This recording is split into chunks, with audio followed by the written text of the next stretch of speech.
Mungkin untuk materi pertama 30 menit mungkin, Bu. 30 menit? 20 ya, Saya pikir mungkin lebih 20. panjang materi pertama ya, karena ada prakteknya ya. Ya, sebentar. Oh iya. Ya, Nanti waktu kita sesuaikan saja, Bu. Ya, kita coba lihat ya nanti ya. Baik. Iya. Iya, ini kira-kira kontennya. Jadi kita akan bahas tentang stres dan gejalanya. Kemudian sumber stres dalam keluarga itu apa saja. Sebentar saya perkecil dulu ini gambarnya. Ya. Kemudian sumber stres keluarga terutama khususnya adalah di era COVID-19 ini. Kemudian akibat stres itu apa? Selanjutnya bagaimana mengatasi stres? Ini berkait dengan sikap dan kebiasaan yang sebetulnya perlu dibangun jauh sebelum kita mengalami stres. Gitu ya. Kemudian teknik-teknik stabilisasi. Ini yang saya bilang tadi bahwa ini mungkin perlu ada prakteknya sebentar, gitu ya. Nah, baik. Nah, kita mulai dulu ya. Jadi, tentang stres ini. Stres ini kita anggap sebagai, bisa kita anggap sebagai apapun, begitu ya. Tapi banyak orang melihatnya adalah sebagai beban. Nah, ada yang melihat hidup ini seperti inilah kurang lebih ya. Jadi seperti kita membawa beban yang sangat banyak gitu ya, yang membuat kita jadi sulit untuk berjalan gitu ya. Apalagi dengan kondisi sekarang tiba-tiba beban bertambah banyak lagi. Nah, stres itu sendiri apa sih? Stres adalah respon fisik, mental maupun emosional terhadap stimulus atau beban yang menyebabkan tubuh dan mental kita mengalami ketegangan. Itu beban ini bisa bersifat objektif, namun juga bisa bersifat subjektif. Apa maksudnya objektif, subjektif? Nanti saya akan jelaskan ya. Jadi respon fisik, mental maupun emosional. Jadi wajar nanti kalau misalnya kita ngerasa ada sakit-sakit di badan kita, ketegangan tertentu, begitu ya, sakit perut, pusing kepala, itu adalah respon-respon fisik, gitu ya. Nanti kita lihat sama-sama. Jadi beban itu tadi saya katakan bisa objektif, bisa subjektif. Objektif itu apa? Nyata, kelihatan. Nah, biasanya berupa fisik dan lingkungan fisik. Lingkungan fisik itu misalnya seperti kemacetan lalu lintas pun itu juga termasuk juga stres ya. Nah, jadi bertambahnya jumlah pekerjaan, pembatasan ruang gerak seperti yang sekarang kita alami, kehilangan pekerjaan, itu adalah sesuatu beban yang sifatnya objektif. Sakit, juga misalnya itu juga adalah objektif.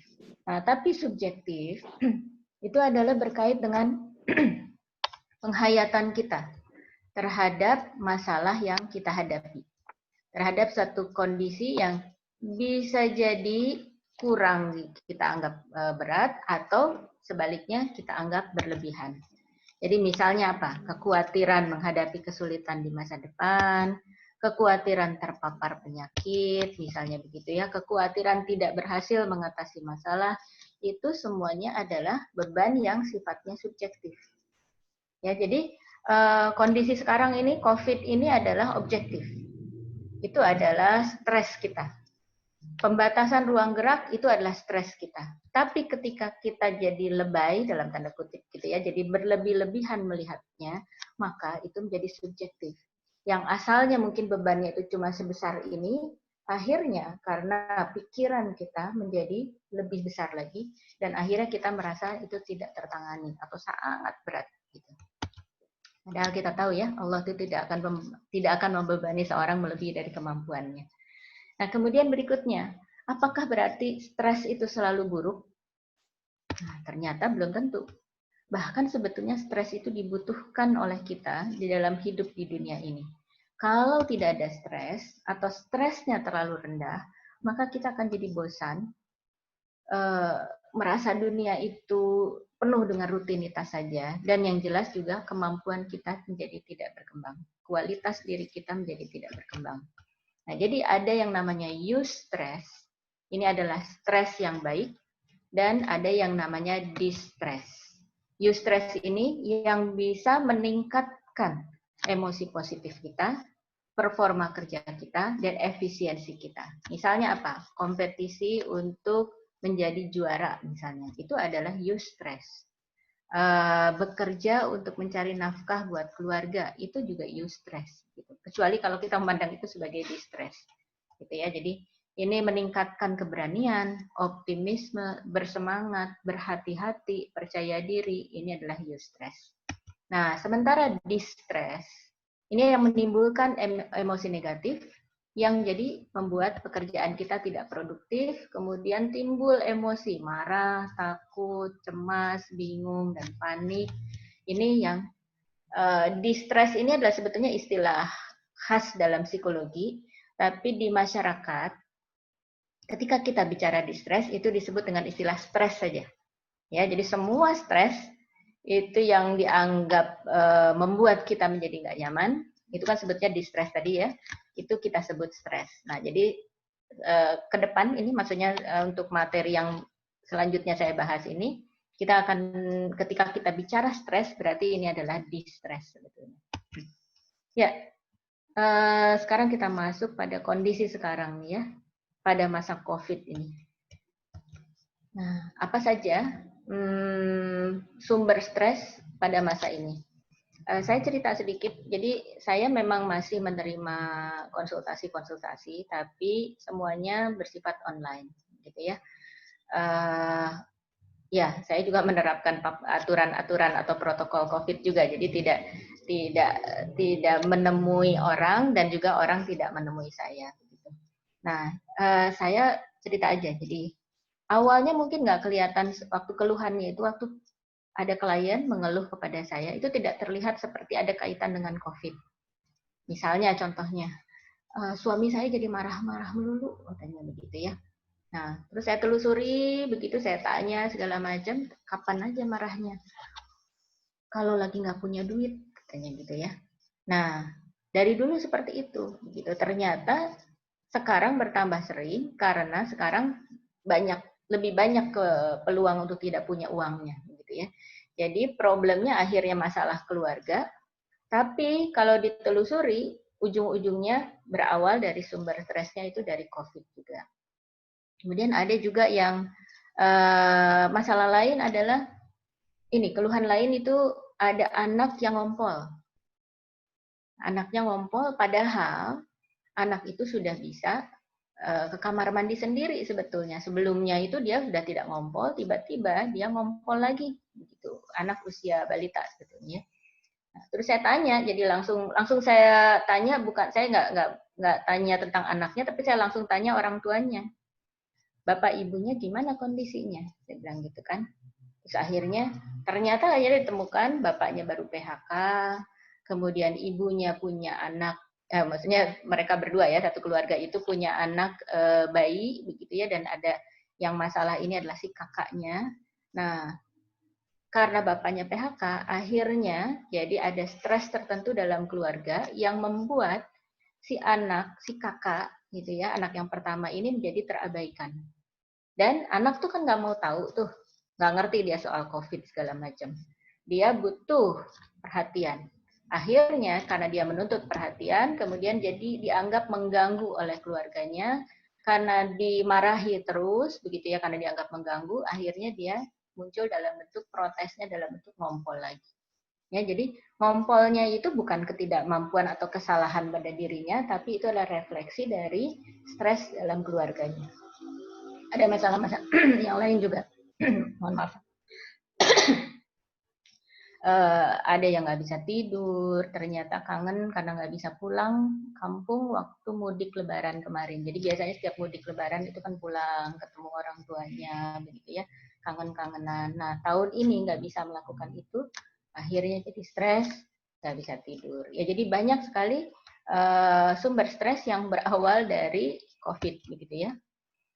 Termasuk takut terpapar COVID itu juga salah satu masalah, takut meninggal, gitu ya.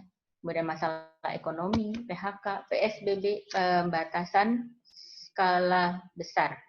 Apa ya? Ya itu jadi pokoknya orang-orang nggak boleh keluar lah ya, harus diisolasi di rumah. Kemudian bekerja di rumah, sekolah di rumah, begitu ya. Nah, ini saya nggak tahu kalau di Bosawa bagaimana, tapi kalau di sini, di tempat saya, di Tangerang Selatan, gitu ya, jadi terfikirkan banyak orang tua untuk menyelenggarakan homeschooling, gitu ya, karena mereka berpikir buat apa sekolah kalau ternyata yang ngajar orang tuanya juga, gitu dalam kondisi seperti ini. Gitu, saya nggak tahu bagaimana di Sulawesi ya.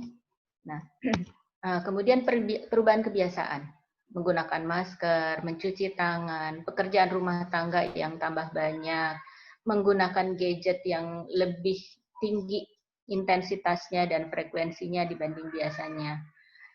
Anak-anak, suami yang biasanya nggak ada di rumah dan biasanya kalau pulang ke rumah itu langsung makan atau tidur, misalnya begitu ya. Nah, dengan waktu yang lebih panjang di rumah mungkin merasa tidak terbiasa untuk membantu pekerjaan istrinya. Padahal istrinya mungkin bertambah pekerjaannya menjadi lebih banyak. Nah, ini jadi ada perubahan kebiasaan. Perubahan relasi sosial. Relasi sosial di luar menjadi berkurang, sementara relasi sosial di dalam rumah menjadi bertambah. Bisa dilihat sebagai hal yang positif, tapi beberapa orang itu melihatnya sebagai negatif. Misalnya, kebiasaan-kebiasaan buruk suami misalnya, atau pasangan yang selama ini nggak pernah kelihatan, atau intensitasnya tidak terlalu terlihat, begitu, menjadi bertambah besar ketika ada di rumah terus, gitu ya. Anak-anak yang ribut, sehingga orang tua nggak bisa bekerja, itu menjadi kelihatan semuanya. Padahal biasanya mungkin nggak pernah kelihatan karena pergi ke kantor. Ya. Nah, pengasuhan dan rumah tangga juga ya, tadi saya sudah singgung, pekerjaan rumah tangga bertambah, pengasuhan akhirnya menjadi fokus yang lebih besar atau konsentrasi lebih besar bagi orang tua, terutama untuk orang tua yang bekerja, gitu ya, bekerja di luar rumah maksudnya. Jadi yang asalnya mungkin merasa tidak perlu untuk mendampingi anak bermain, nah sekarang menjadi penting untuk mendampingi itu.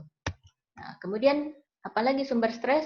Media, berita buruk, hoax itu ya luar biasa begitu. Nah itu kemampuan kita untuk memilih mana yang layak untuk kita dengar, kita baca, mana yang kita perlu abaikan saja begitu ya.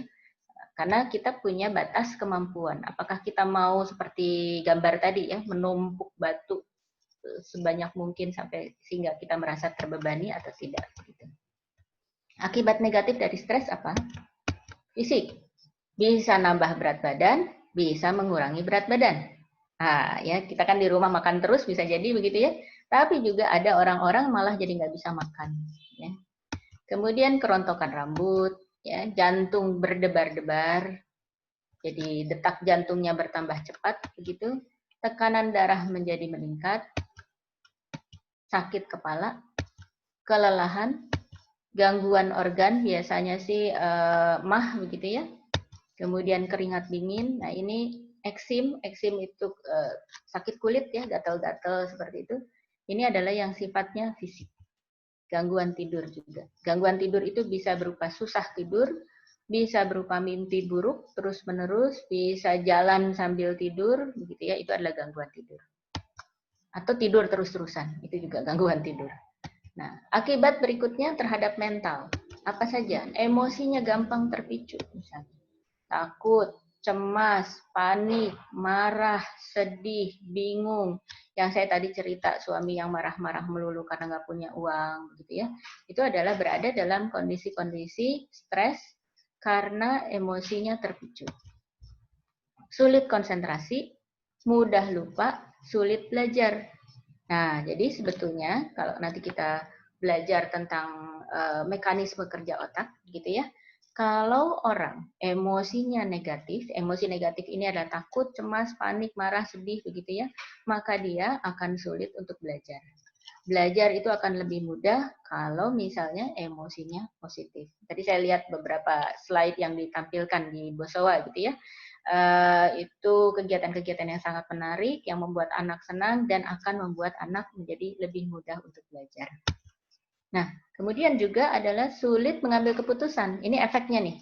Karena sulit konsentrasi, mudah lupa, sulit belajar, biasanya juga kreativitas menjadi tidak berkembang, sulit mengambil keputusan, akibatnya juga pemecahan masalah menjadi tidak efektif. Ini adalah akibat negatif dari stres. Akibat negatif berikutnya adalah terhadap sosial.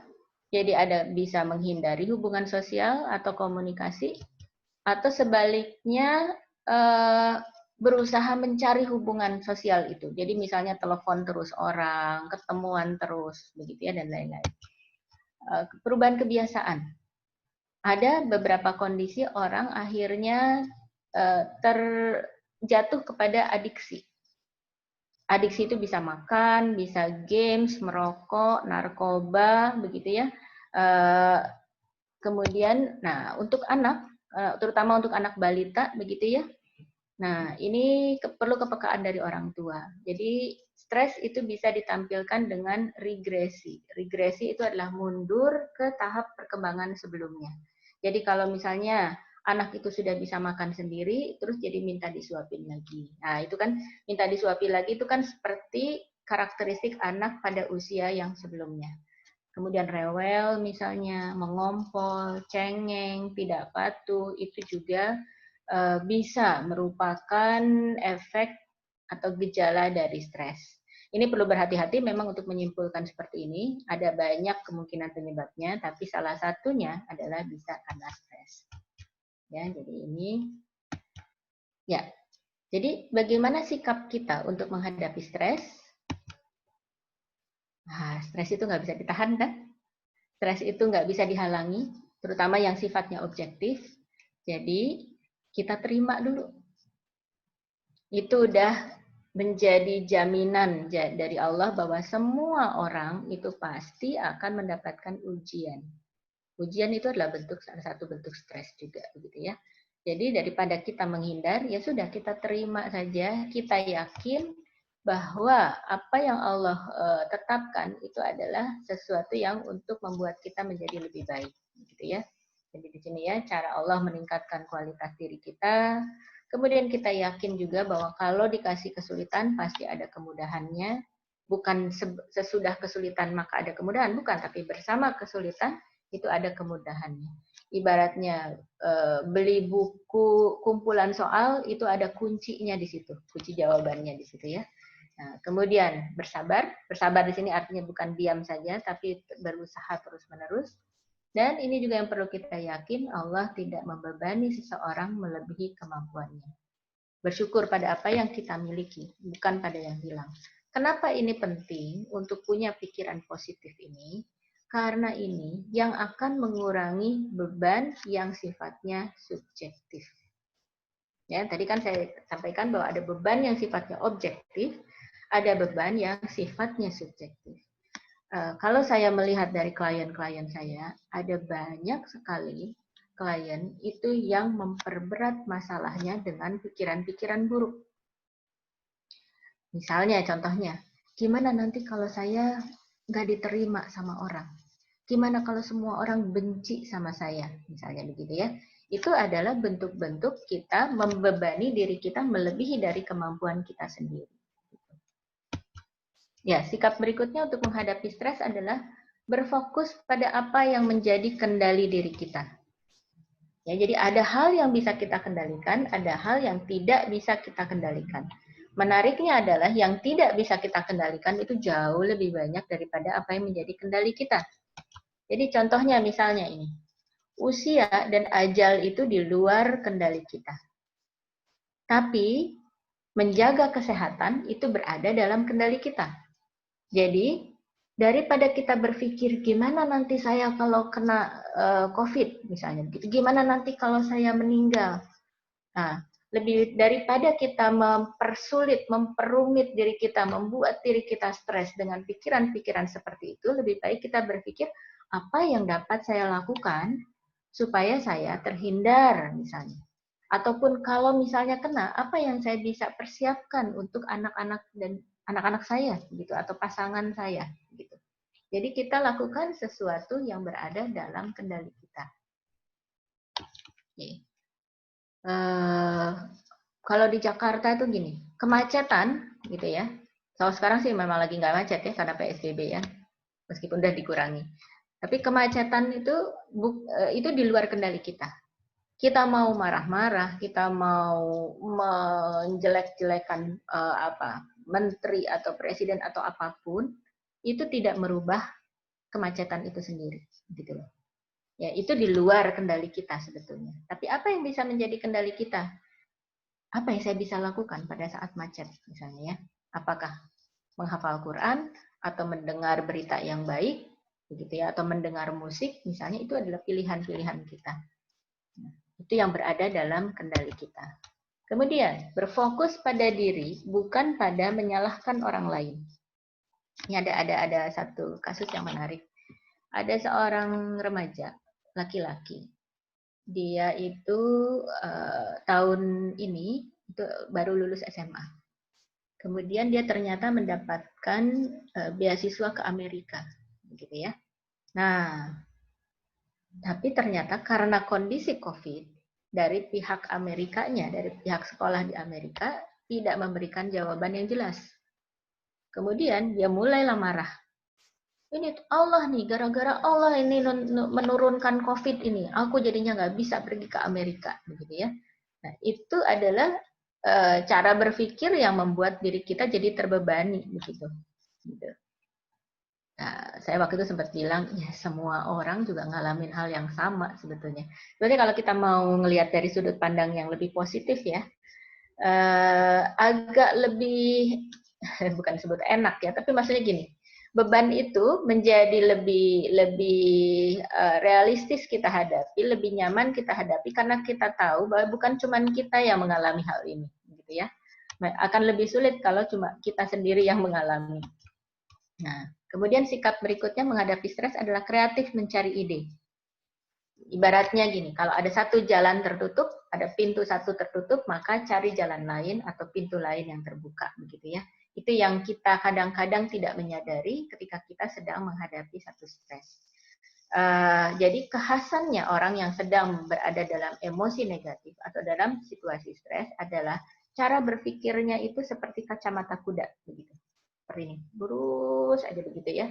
Dia tidak tahu bahwa sebetulnya ada hal lain di luar ini. Gitu. Nah, jadi biasakan. Saya senang sekali misalnya kalau sekolah Bosowa membiasakan siswa-siswa untuk berpikir kreatif, untuk memberikan ide, itu akan sangat berguna pada saat dia menghadapi masalah. Jangan berusaha atau jangan gini-gini. Maksudnya gini. Kadang-kadang kalau kita hanya mikir sendiri, itu kita hanya mikir idenya cuma sedikit, gitu ya. Ngobrol lah bersama orang lain, komunikasi dengan orang lain, berarti kalau dalam keluarga berarti dengan pasangan, gitu ya. Kalau anaknya sudah agak lebih besar juga bisa kita ajak ngobrol, mungkin mereka punya ide-ide yang tidak terpikirkan oleh kita. Nah, ini dinamika emosi dalam otak, ini perlu saya jelaskan, ini tadi sebetulnya sudah saya jelaskan sedikit ya.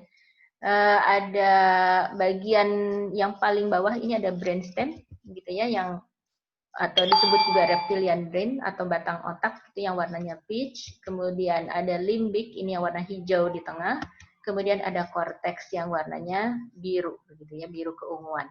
Nah, brainstem ini adalah yang berkaitan dengan mempertahankan diri, bekerjanya spontan, berpikirnya cepat. Limbik ini berkaitan dengan emosi, korteks ini adalah berkaitan dengan berpikir. Nah, ini jadi kaitannya adalah ketika tadi saya menjelaskan tentang orang stres yang emosinya negatif, berarti limbiknya jadi dikuasai negatif, maka dia akan merangsang brainstem. Sehingga yang terjadi adalah dia tidak bisa berpikir dengan analitis, logis, gitu ya. Karena korteks itu bekerjanya adalah ketika emosinya positif. Ketika limbik didominasi emosi positif. Oke, nah ini larinya jadi ke sini nih. Jadi kalau ya jadi gini, otak berpikir, sebentar. Masalah itu perlu diselesaikan dengan otak korteks atau otak berpikir. Nah, tapi dia tidak bisa bekerja dengan baik ketika emosinya sedang negatif. Ketika stresnya atau distresnya sangat kuat. Oleh karena itu, yang perlu kita lakukan adalah kita perlu menurunkan tensi, ketegangan itu, supaya korteksnya bisa bekerja. Mudah-mudahan terpahami di sini ya, cara kerjanya ya. Jadi dinamikanya adalah supaya kita bisa menyelesaikan masalah. Masalah itu adalah dengan berpikir. Berpikir itu bisa dilakukan kalau kita emosinya stabil. Nah, berarti emosinya perlu kita stabilkan dulu, gitu ya. Nah, jadi ini ada yang namanya teknik-teknik releasing stress atau stabilisasi. Stabilisasi ini adalah untuk merilis stres, bukan untuk menyelesaikan masalah. Ya, karena masalah tadi diselesaikan dengan berpikir. Jadi stabilisasi untuk menurunkan ketegangan dan menyiapkan otak agar siap bekerja. Jadi prinsipnya adalah kebalikan. Gini, ketika orang stres, otot-ototnya tegang. Maka menstabilkan adalah caranya dengan melemaskan otot-ototnya. Ketika orang stres dan emosinya negatif, maka pernafasannya tidak teratur dan itu semua terjadinya tidak disadari. Maka menstabilkannya adalah dengan membuat pernafasan itu menjadi lebih lambat. Jadi tarik nafas pelan-pelan, tahan dan keluarkan. Nah, kemudian karena pada saat stres dan pada saat emosi yang kuat itu, emosi negatif yang kuat, semuanya tidak disadari, maka buat semuanya menjadi disadari. Langsung kita tanya, nggak enak banget ya perasaannya. Kenapa ya aku ya? Aku mikirin apa ya? Nah, itu adalah cara untuk membuat kita menjadi menyadari sesuatu yang asalnya tiba-tiba sakit gitu kan. Aduh, kok perasaanku nggak enak banget ya. Itu kan tiba-tiba datangnya dan nggak bisa ditahan. Jangan pernah kita merasa buruk kalau kita mengalami emosi negatif. Kok aku ketakutan ya? Aku kan nggak boleh takut. Aku harus berani. Nah, itu malah membuat kita jadi lebih tegang, gitu ya. Oke, ini teknik releasing stress masih punya cukup waktu saya kan ya untuk mengajarkan beberapa hal ini ya. Ya, meskipun saya nggak bisa lihat semuanya di sini, tapi saya berharap Bapak Ibu sekalian bisa terlibat melakukan ini. Jadi teknik releasing stress yang pertama, yang paling gampang dan mungkin ini perlu diajarkan kepada anak-anak kita, begitu ya, itu adalah pernafasan. Ya, jadi perhatikan saja kalau anak kita ketakutan itu pernafasannya nggak teratur, gitu ya. Kadang-kadang seperti agak sesak nafas. Nah, maka ajak dia untuk tarik nafas dalam-dalam. Tarik nafas dalam-dalam. Tahan, keluarin, tiup. Pelan-pelan tiupnya. Begitu ya. Kalau mau latihan, bisa pakai lilin di depannya yang dinyalakan apinya, begitu ya. Suruh anak kita meniup lilin itu, tapi tidak boleh mati lilinnya. Nah, itu untuk menunjukkan bahwa tiupannya itu pelan sekali. Gitu ya. Nah, ini perlu dilakukan sebetulnya dalam kondisi tidak stres. Dan diulang-ulang sehingga ketika anak mengalami emosi yang kuat, emosi negatif yang kuat, atau sedang mengalami stres, kita tinggal mengingatkan saja. Ayo tarik nafas pelan-pelan, tahan, keluarin. Gitu ya. Nah, itu akan lebih mudah kalau anak sudah terbiasa. Silahkan Bapak Ibu melakukan juga di rumah misalnya ya. Oke. Kemudian yang berikutnya adalah self-talk. Self-talk itu adalah kita mensugesti positif, bicara pada diri sendiri. Ini maksudnya adalah untuk mengurangi atau menghilangkan pikiran-pikiran negatif.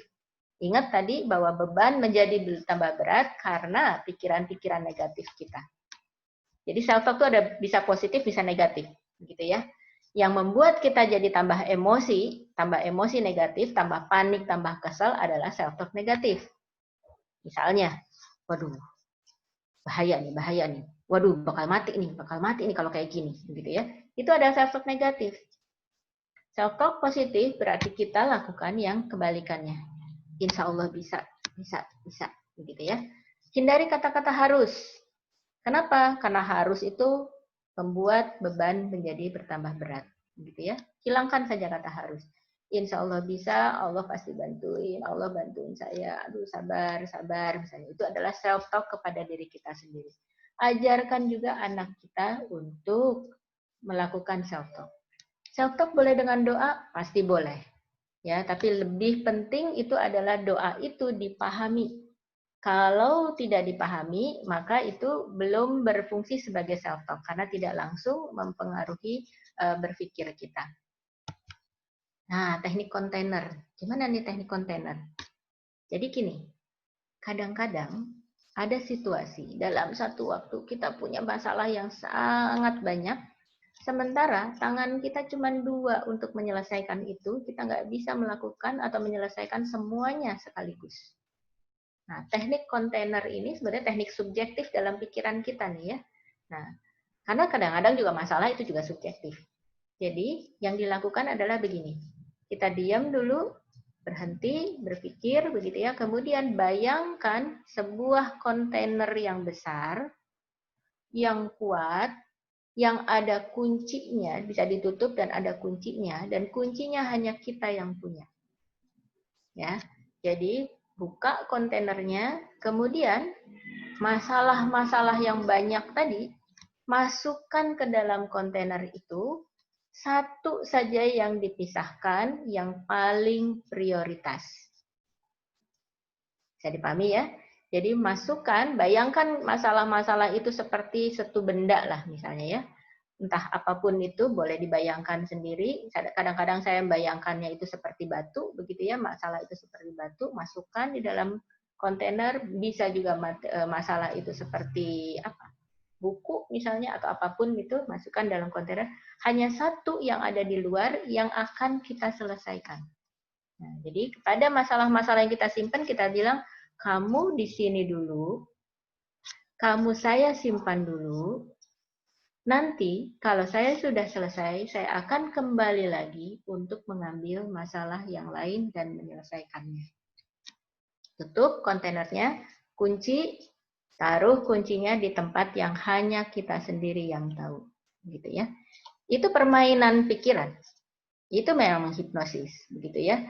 Tapi memang masalah-masalah kita kebanyakan juga adalah permainan pikiran. Jadi kita hadapi juga dengan permainan pikiran juga. Mudah-mudahan dipahami ya teknik kontainer. Nah, kemudian teknik berikutnya adalah tapping. Mohon maaf saya nggak bisa lihat semuanya, tapi saya ajak Bapak Ibu sekalian untuk melakukan sendiri ini ya. Jadi kalau perlu dicatat mungkin ya titik-titiknya di sini. Nah, jadi ini adalah basicnya dari akupunktur, begitu ya. Jadi menganggap bahwa tubuh kita ini ada titik-titik tertentu yang berkaitan dengan emosi. Gitu. Ada titik-titik lain berkaitan dengan penyakit-penyakit tertentu. Makanya kalau akupunktur ada ditusuk di bagian ini, begitu ya. Bagian tertentu lah. Nah, ini adalah titik-titik yang berkait dengan emosi. Bukannya saya nyuruh ditusuk sama jarum, enggak begitu ya. Tapi caranya adalah dengan tapping. Titik pertama adalah di sini. Ini ya, silahkan dicoba. Di sini. Kemudian berikutnya adalah di alis bagian dalam. Alis bagian dalam di sini. Gitu ya. Sini, silahkan dicoba. Kemudian di alis bagian luar. Ya. Ya. Alis, kemudian di bawah mata. Seperti ini. Kemudian di bawah hidung. Di bawah bibir, silahkan dicoba. Kemudian di bawah, ini ada tulang ini ya, di bawahnya. Nah, ini kerasa nih kalau kita lagi nggak nyaman segala macam, ini akan kerasa lebih nyaman di sini. Dan satu lagi adalah di bawah ketiak di sini ya, di bawah ketiak. Itu nggak kelihatan di sebelah situ, tapi di bawah ketiak. Nah, kapan itu digunakan, begitu ya? Itu adalah pada saat kita merasa tidak nyaman, merasa stres, merasa emosi negatif kita sangat kuat. Titik-titik itu bisa kita tapping, kita ketuk, gitu. Lebih baik memang adalah semuanya. Dan minimal 3-5 kali, atau kalau enggak sampai merasa lebih nyaman. Nah, tapi lebih baik lagi adalah kalau disertai dengan self-talk. Gitu ya. Self-talknya apa? Self-talknya yang sederhana aja ya. Intinya adalah di sana ada penerimaan, begitu ya. Ada permintaan juga. Jadi misalnya, kita ngerasa nggak nyaman nih. Apa nggak nyamannya? Panik misalnya. Atau sedih, atau takut, apapun itu. Kemudian misalnya seperti ini ya. Meskipun saya takut, saya ikhlas, saya terima ini menjadi bagian dari hidup saya. Sudah selesai, pindah sini. Meskipun saya takut, saya ikhlas, saya terima ini menjadi bagian dari hidup saya. Salah ya, tadi ini dulu harusnya ya. Ini dulu, terus ke sini. Kemudian meskipun saya takut, saya ikhlas, saya terima, ini menjadi bagian dari hidup saya. Meskipun saya takut, saya ikhlas, saya terima, ini menjadi bagian dari hidup saya. Meskipun saya takut, saya ikhlas, saya terima, ini menjadi bagian dari hidup saya. Meskipun saya takut, saya ikhlas, saya terima ini menjadi bagian dari hidup saya. Meskipun saya takut, saya ikhlas, saya terima ini menjadi bagian dari hidup saya. Teknik tapping yang sebenarnya itu lebih banyak titik yang harus di tapping, gitu ya. Kemudian juga prosedurnya memang ada tertentu. Tapi yang saya ajarkan ini, yang saya sampaikan ini kepada Bapak Ibu sekalian, ini yang paling sederhana, kebutuhan kita yang paling mendesak lah boleh dibilang. Kalau nggak sempat semuanya, cukup satu saja boleh, misalnya di sini, gitu ya. Nah, kalau anak kita nih bayi ataupun balita ataupun anak kita yang udah usia SD gitu ya, ngerasa nggak nyaman juga, boleh kita bantu juga begitu ya. Yang ikhlas begitu ya, meskipun takut, ikhlas begitu kan. Nah, kita yang ngomong kalau misalnya masih bayi begitu, itu juga boleh. Kan gitu-gitu aja bisa sih emang gitu ya. Itu memang harus dicoba. Saya nggak bisa memastikan bahwa setiap orang akan mengalami hal yang sama begitu ya. Harus dicoba begitu. Nah, cuma saya mungkin sekedar share saja pengalaman saya. Saya itu biasanya diminta bantuan oleh lembaga-lembaga sosial, biasanya Dr. Duafa dan Basnas gitu ya, untuk membantu membimbing para sukarelawan, membekali para sukarelawan yang diturunkan ke daerah-daerah bencana. Gitu. Nah, saya juga diminta juga beberapa kali untuk turun langsung mendampingi para korban atau para survivor. Jadi saya sudah pernah ke Aceh, kemudian Bengkulu, kemudian ke Mataram, ya Lombok kemarin ini. Ya, kemudian ke Palu juga begitu ya. Dan saya menggunakan teknik-teknik ini. Jadi di Palu misalnya waktu itu yang kena tsunami itu ya, dan gempa bumi, itu ada yang nggak bisa tidur semalaman gitu kan. Nah, paginya dia curhat sama saya, terus saya bilang, oke, nanti saya ajarkan teknik tapping ini, tolong dilakukan gitu ya. Jadi ketika mengerjakan teknik tapping itu saya bersama-sama dengan berapa? 25, 50 orang ya. Jadi ada 2 shift begitu. Nah, besoknya saya ketemu lagi dengan orang tersebut, ibu itu mengatakan, "Ibu makasih banget, saya udah tidur enak sekali tadi malam." Gitu ya. Itu teknik tapping waktu saya lakukan di Palu. Ada juga anak usia 8 sampai 9 tahun yang nggak berani naik tangga karena kejadian tadi ya. Jadi gempa bumi yang hebat sekali menyebabkan dia jadi nggak berani untuk naik tangga. Itu saya bantu juga dengan teknik tapping. Kemudian sekitar 30 menit saya ajak dia untuk naik. Yang asalnya kakinya lemes sama sekali gitu ya, setiap naik dia jalan biasa sih, tapi ketika naik tangga itu tiba-tiba jadi lemes kakinya gitu ya. Dia bisa tuh sampai 1,5 tingkat, naik mau tingkat kedua lemes lagi. Saya bilang coba lagi, tapping lagi, kemudian naik lagi. Nah, sampai tingkat ketiga dia langsung duduk. Oke, nggak apa-apa, saya bilang. Ini kan kita baru pertemuan yang pertama, nanti kamu latihan lagi, gitu ya. Nah, jadi ada beberapa pengalaman saya menggunakan tapping dan semuanya itu digunakan oleh klien-klien saya, begitu, dan memberikan efek, terutama ketika emosinya sangat kuat. Memang kalau kita lakukan sekarang, apaan sih, ini gini doang, begitu ya, itu mungkin nggak kerasa. Tapi ketika emosinya itu sedang sangat kuat, ini ada efek yang signifikan. Ya, teknik lain yang perlu dilakukan secara rutin itu adalah ibadah pasti ya. Ini sebetulnya saya itu paling enak kalau ngadepin klien-klien yang sudah percaya sama Allah. Tinggal klik aja diingatkan begitu, itu gampang banget gitu. Nah, emang ribetnya itu kalau klien-klien yang tidak percaya sama Tuhan gitu ya. Agak panjang lah diskusinya, obrolannya, karena nggak bisa dipaksakan dia untuk melakukan ibadah karena dia nggak percaya sama Allah itu ya. Kemudian berolahraga, senam, istirahat yang cukup, tidur yang cukup, ya, kemudian makan yang bergizi dan seimbang, dan berinteraksi dan berkomunikasi dengan orang lain. Ya, jadi ini khas betul. Jadi ada beberapa orang yang kalau dia lagi stres, justru dia menghindari ketemu dengan orang lain. Nah, padahal penyembuhannya justru adalah dia dengan ketemu dengan orang lain. Ya. Jadi penting sekali. Nah, kemudian juga hiburan dan aktivitas hobi. Jadi yang senang berkebun bisa kembali lagi berkebun sekarang, begitu ya. Iya, apakah cukup materinya? Untuk yang pertama ini ya, katanya akan di-cut dulu dengan pertanyaan. Silahkan. Iya.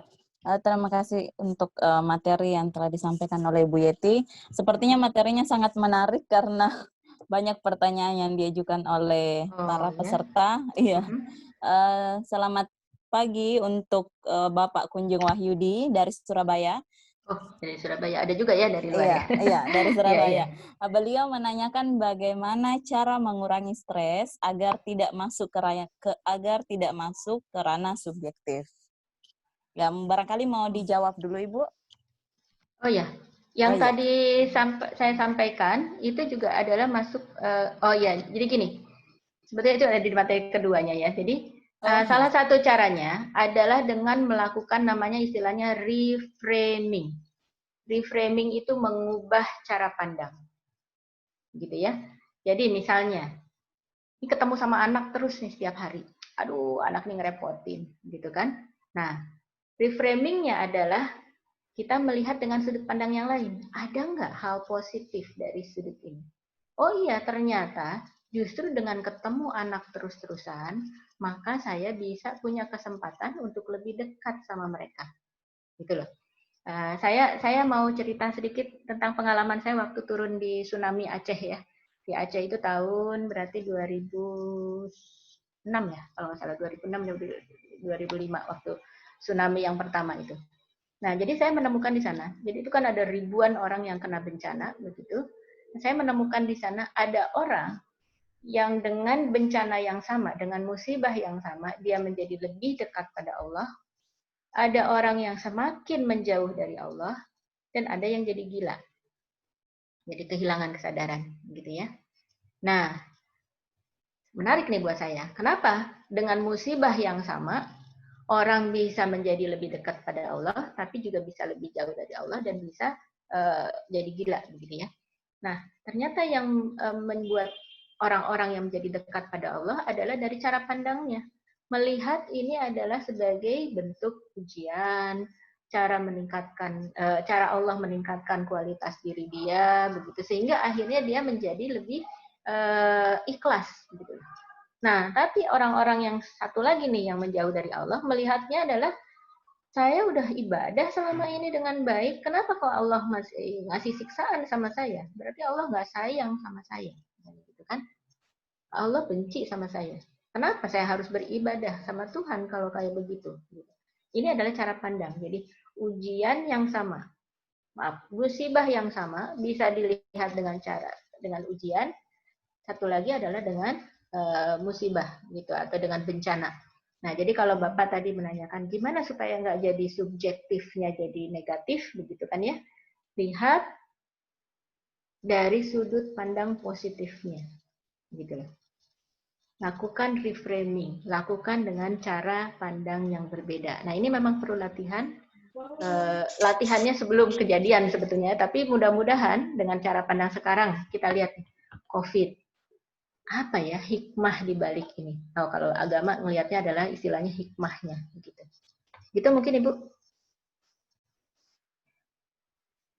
Ya, silakan yang berikutnya. Mungkin ada pertanyaan berikutnya. Ya, selanjutnya mungkin saya ingin menyapa Bapak Wilman Silalahi. Selamat pagi, Bapak.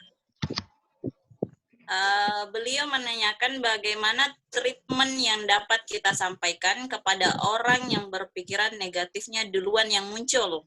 Nah, padahal pikiran negatif tersebut tidak akan terjadi, tapi katanya selalu muncul dan tidak dapat ditolak kemunculannya. Usia semakin bertambah tua atau semakin tua seharusnya kita lebih bijak dan positif cara berpikirnya. Namun terjadi sebaliknya. Bagaimana sebaiknya desain menghadapi usia yang bertambah? Ya, terima kasih. Ya, biasanya orang-orang yang berpikiran negatif itu juga diiringi dengan emosi yang negatif, ya. Jadi, saya ingatkan lagi yang tadi, yang kerja otak tadi. Ketika orang sedang berada dalam emosi negatif yang sangat kuat, agak sulit buat kita untuk mengajak dia berpikir, termasuk berpikir positif. Jadi, saran saya adalah dengarkan saja dulu apa yang menjadi kegundahan dia, biarkan dia mengalirkan perasaannya, biarkan dia mengalirkan pikirannya, itu dulu, begitu ya. Nah, ini memang butuh kesabaran nih. Sesudah itu keluar, kemudian cara mengubahnya bukan dengan cara memberikan nasihat, tapi dengan bertanya, gitu loh, dengan bertanya.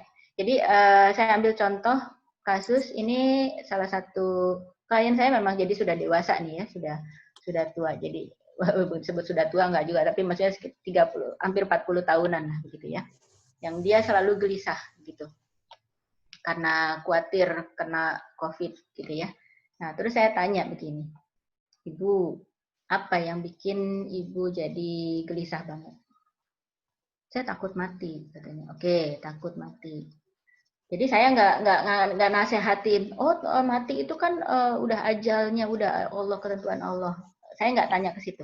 Jadi yang saya lakukan adalah bertanya, kalau mati, kalau meninggal, apa yang Ibu paling khawatirkan? Gitu kan. Langsung dia nangis di situ. Jadi rupanya dia terpicu emosinya dengan pertanyaan saya, terus dia bilang, nanti anak-anak saya gimana? Anak-anak saya masih kecil kan, Bu. Ya, gitu kan. Ini orang beragama, orang tahu semuanya tentang bahwa rezeki itu Allah yang ngatur, bahwa ajal itu Allah yang ngatur, dia tahu semuanya. Tapi ada emosi tertentu yang terasa oleh dia. Terus bahwa saya belum siap untuk meninggal, kayak gitu ya. Nanti anak gimana, suami gimana. Saya yakin masih ada banyak lagi yang dipikirkan begitu, tapi yang muncul itu. Oke. Saya beri kesempatan dia untuk nangis, mengeluarkan pikirannya, perasaannya gitu. Nah, kalau misalnya nih kejadian itu terjadi, nauzubillah min dzalik, mudah-mudahan enggak ya Bu ya, saya bilang gitu ya. Kalau misalnya anak-anak atau ibu meninggal duluan, anak-anak kira-kira siapa orang yang bisa dititipin sama ibu, gitu kan? Nah, jadi di situ ada proses. Saya memberi kesempatan emosi negatifnya keluar dulu, kemudian sedikit demi sedikit digiring untuk korteksnya, gitu ya, bekerja lagi. Karena dengan bertanya, maka dia berpikir. Kalau kita memberikan nasihat, maka nasihat itu dipandang sebagai serangan, sebagai kritik. Maka yang muncul bekerja adalah batang otaknya, brainstem-nya, mempertahankan diri. Tapi kan, jawabannya biasanya seringkali begitu kalau kita nasihati, gitu ya. Jadi lebih baik kita memberikannya dengan bentuk pertanyaan untuk merangsang dia berpikir. Bapak, Ibu, kalau misalnya menemukan ada orang yang selalu berpikir negatif meskipun dia sudah tua, begitu ya, sudah umurnya yang menurut kita harusnya dia nggak begitu mikirnya, saya sih lebih menyarankan gini, kalau kita udah kenal banget orangnya dan dia selalu begitu, ya sudah. Gitu. Apa yang bisa kita lakukan, lakukan, tapi kita sendiri tidak perlu menuntut orang itu harus berubah. Karena kan hidayah datangnya dari Allah, itu pertama. Yang kedua juga adalah tugas kita adalah hanya menyampaikan, bukan memaksa orang untuk berubah. Begitu, Ibu? Iya. Bagaimana ini Bu? Kan banyak pertanyaan. Bagaimana kalau kita kumpul saja dulu, nanti kita lanjutkan kedua ya. Nanti jadi kita materi berikutnya aja ya. Iya, kita masuk di materi ketahanan keluarga. Jadi nanti pertanyaannya bisa dijawab nanti di akhir. Baik, boleh seperti itu. Untuk materi kedua saya persilakan kepada Ibu Yeti. Ya.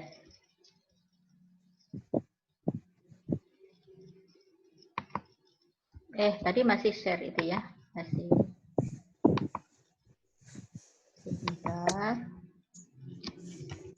Oh, ini jauh. Ini ya. Ya. Sekarang tentang ketahanan keluarga. Ini materi yang masih saling berkaitan sebetulnya. Definisinya, kemudian dimensinya apa saja, ini kontennya ya. Kemudian kita akan fokus di satu dimensi, ketahanan psikologis, bukan berarti yang lain nggak penting, tapi ini berkait waktu dan basic saya aja ya, begitu ya. Kemudian kita bahas tentang resiliensi dan tahapan menyelesaikan masalah. Nah, jadi ketahanan keluarga. Ini saya ngambil dari Bapak Muhammad Iqbal, dari disertasinya. Tesis ya dokter ini ya. Kemampuan sebuah keluarga dalam mengatasi permasalahan, ancaman, hambatan dan gangguan yang datang baik dari dalam maupun dari luar yang dapat mengakibatkan perpecahan dalam keluarga.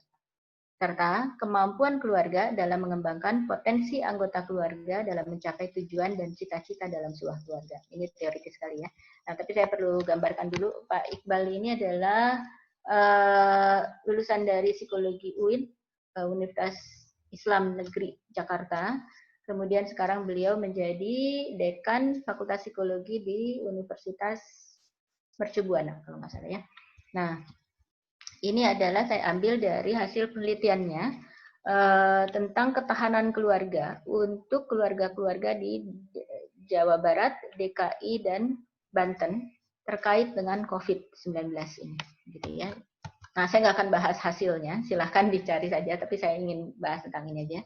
Jadi yang diuraikan di sini adalah ketahanan sosial, bagaimana sebuah keluarga mengajarkan anak-anak untuk bisa masuk dalam lingkungan sosial. Kemudian ketahanan psikologis, bagaimana sebuah keluarga mengajari anak-anaknya, gitu ya, bisa mengelola emosi, stres, motivasi, kemudian komunikasi dan lain-lain. Kemudian ketahanan fisik berkaitan dengan kesehatan dan kebugaran, ya, jadi makanannya, olahraganya, seperti itu. Ketahanan ekonomi berkaitan dengan pemenuhan kebutuhan hidup, sandang, pangan, papan, dan hiburan. Kemudian ketahanan agama, bagaimana sebuah keluarga mempertahankan keyakinan beragama dan beribadah, dan menjalankan ibadah. Ya. Nah, sekarang saya ambil khusus satu di dimensi ketahanan psikologis. Nah, jadi di sini yang dilihat itu adalah apakah keluarga itu saling berbagi cerita. Jadi punya kesempatan nggak setiap anggota keluarga, sekalipun itu masih anak kecil, untuk bisa mengungkapkan pikirannya. Atau di situ di keluarga itu hanya bapaknya aja yang ngomong atau ibunya saja yang ngomong. Bapaknya yang menasehati terus, tapi anak-anak tidak diberi kesempatan bicara misalnya. Nah, di sini membuat anak-anak menjadi tidak cukup terbuka untuk menyampaikan pikirannya. Dan ketika anak menyampaikan pikiran, bagaimana respon keluarga, gitu ya? Ini adalah penting untuk ketahanan psikologis. Dan perlu Bapak Ibu ketahui bahwa terapi-terapi yang terbaru sekarang yang berkembang di Barat memang begitu ya. Nah, tapi yang saya juga pelajari sekarang dan saya gunakan di dalam penanganan saya terhadap klien-klien begitu, menitik beratkan pada kemampuan seseorang untuk bisa mengekspresikan pikiran, perasaan, dan keinginan-keinginannya, gitu ya. Dan karena kelihatannya budaya ya, karena kelihatannya budaya kita tidak memberi kesempatan anak misalnya untuk mengungkapkan kepada orang tua atau orang dewasa, termasuk terhadap guru begitu. Jadi saya seringkali juga mengalami kesulitan untuk menggali cerita apa yang sebenarnya ada dalam pikiran anak-anak itu. Nah, itu yang pertama. Kemudian saling mendukung saat ada anggota yang sedang menghadapi masalah, gitu ya. Memberikan contoh penyelesaian masalah. Ini yang menarik mungkin ya. Kita seringkali nggak menyadari itu. Jadi saya ini cukup sering mengadakan webinar-webinar, ya, baik yang pribadi maupun yang undangan, begitu ya. Terakhir saya menyelenggarakan yang untuk saya pribadi, gitu ya. Jadi itu adalah untuk pengelolaan emosi. Gitu. Jadi ada yang menarik tuh gini. Bu, anak saya itu kalau kalau ada apa aja gitu itu gampang banget marahnya gitu kan. Ada yang nggak sesuai dengan keinginannya gitu, gampang marah langsung meledak gitu. Nah terus ini gimana caranya supaya anak saya nggak begitu gitu kan. Terus saya tanya gitu kan, jadi nah ketika anak marah apa yang Bapak Ibu lakukan? Saya jadi ikut marah, Bu, jadi kesel juga ngelihat kayak begitu, kadang gitu kan. Nah, jadi apa yang coba Bapak Ibu tangkap di sini? Anak dianggap gampang terpicu oleh lingkungannya. Tapi ternyata ketika dijelaskan, ternyata orang tua pun juga begitu. Orang tua terpicu juga oleh kemarahan anak, gitu kan ya. Nah, jadi ini menarik. Anak itu yang saya perlu sampaikan Bapak Ibu, anak hanya mencontoh. Anak hanya meniru apa yang dilakukan oleh orang tuanya, apa yang terlihat oleh dirinya. Bisa jadi orang tuanya nggak mencontohkan, tapi ada anggota keluarga lain, atau ada TV, gitu ya, ada media yang lain yang memperlihatkan itu, dan tergantung intensitasnya berapa besar, frekuensinya berapa sering, itu yang akan tertanam pada anak. Nah, jadi yang paling penting adalah bagaimana orang tua memberikan contoh menyelesaikan masalah. Di situasi COVID ini, apakah orang tua jadi gelisah, terus jadi marah-marah, begitu ya?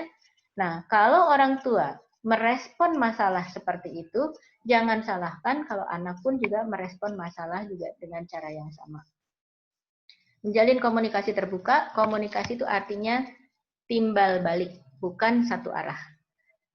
Membiasakan berdiskusi untuk mencapai kesepakatan. Itu adalah dimensi ketahanan psikologis. Nah, sekarang saya bicara resiliensi.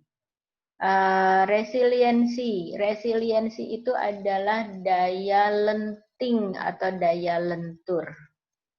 Nah, jadi kemampuan untuk kembali pada keadaan semula, bahkan lebih baik.